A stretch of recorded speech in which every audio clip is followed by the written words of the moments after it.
নমস্কার বন্ধুরা, শুভ সকাল। সবাই ভালো আছো আশা করি। এসএমসি ব্লগে সবাইকে স্বাগত। আজকে সকালবেলা ট্রেন স্টেশনে এসে ব্লগটা শুরু করে দিয়েছি। কি করব বুঝতে পারছিলাম না, তো তাই এখান থেকেই শুরু করলাম। তো আজকের ব্লগটা শুরু করছি। মেয়ে অসুস্থ এত পরিমাণে যে তোমাদের সাথে একটু শেয়ার করলাম, তোমরা যাতে আমাকে একটু সাহায্য করতে পারো সেই জন্যে। তো আগের দিন অসুস্থ হয়ে পড়েছিল, ওর মামা মাসি বাবা ছিল, নিয়ে গেছিল, ওর বাবা বাড়ি চলে গেছে। তো আজকে আমি আসতে না আসতেই এতটা যন্ত্রণা শুরু হয়ে গেছে যে ও যন্ত্রণার কাতরে কথাও বলতে পারছে না। দেখতে পাচ্ছ আমি অ্যাম্বুলেন্সে করে নিয়ে বেরিয়ে পড়েছি। দিদি, জামাইবাবু, আমি, আর ওদিকে দক্ষিণেশ্বরে ভাই দিদি আছে, ওরা সবাই মিলে চলে যাচ্ছে ওদিকে আগে, আর আমরা এদিকে অ্যাম্বুলেন্সে নিয়ে যাচ্ছি। তো এনআরআই হসপিটালে নিয়ে গেছে, সেখানে এমার্জেন্সিতে ভর্তি তো নিল না। এমার্জেন্সিতে কোনো ডাক্তার নেই, কি বলে ওটা, কিডনির বিষয়ে। ওর যেহেতু কিডনির সমস্যা হচ্ছে সেই জন্যে ওর ডাক্তার ওখানে নেই। তো ভর্তি তো নিয়ে একটা ট্রিটমেন্ট করবে সেরকম ব্যবস্থা কোনো হসপিটালে নেই। কি হাল যে হচ্ছে হসপিটালের ভগবান জানে। তো ওখান থেকে একটা ইঞ্জেকশন দিয়ে ছেড়ে দিয়েছে, দেওয়ার পরে আমাদের পাঠিয়ে দিল পিজি হসপিটালে। সেখানেও একটা ইঞ্জেকশন দিয়ে ছেড়ে দিয়েছে, সেখান থেকে আবার পাঠালো চিত্তরঞ্জনে।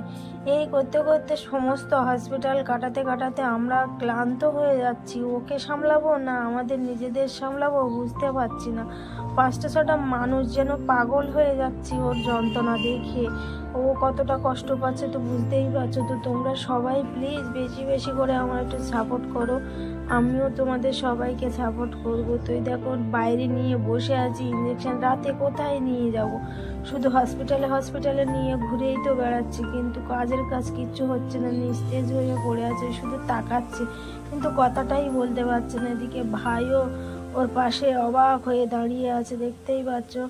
কি করবে না করবে বুঝতে পারছে না। ওই কোলে তুলছে, ওই নিয়ে যাচ্ছে, জামাইবাবুও তুলছে, তা ওই যেন বেশি একটা মানে কাতরে পড়ছে। তো সবাই চুপচাপ বসে আছে, দেখো জামাইবাবু বসে আছে। তো সকাল হয়েছে, আমরা নিয়ে যাচ্ছি আবার এনআরআই হসপিটালে। যেহেতু এনআরআই হসপিটালে পরের দিন আউটডোরে কিডনি ডাক্তার বসবে, তাদের কাছে নিয়ে যাব।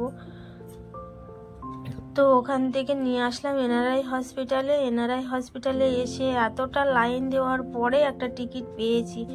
পাওয়ার পরে প্রথমে আউটডোরের ডাক্তারটা দেখালাম, ডাক্তারটা খুব ভালো, কিন্তু উনি যেখানে পাঠিয়েছেন নিউরোলজিস্ট বিষয়ে আমরা একটা কথা জিজ্ঞেস করেছি একবারের থেকে 2বার। তো এতটা বাজে ডাক্তার, তা সে কল্পনার করার মতন না। মা বাবা চিন্তা হয় না, কষ্ট হয় না তোমরা বলো তো? সন্তান অসুস্থ থাকলে তো ডাক্তাররা যদি এরা অমানুষের মতন ব্যবহার করে।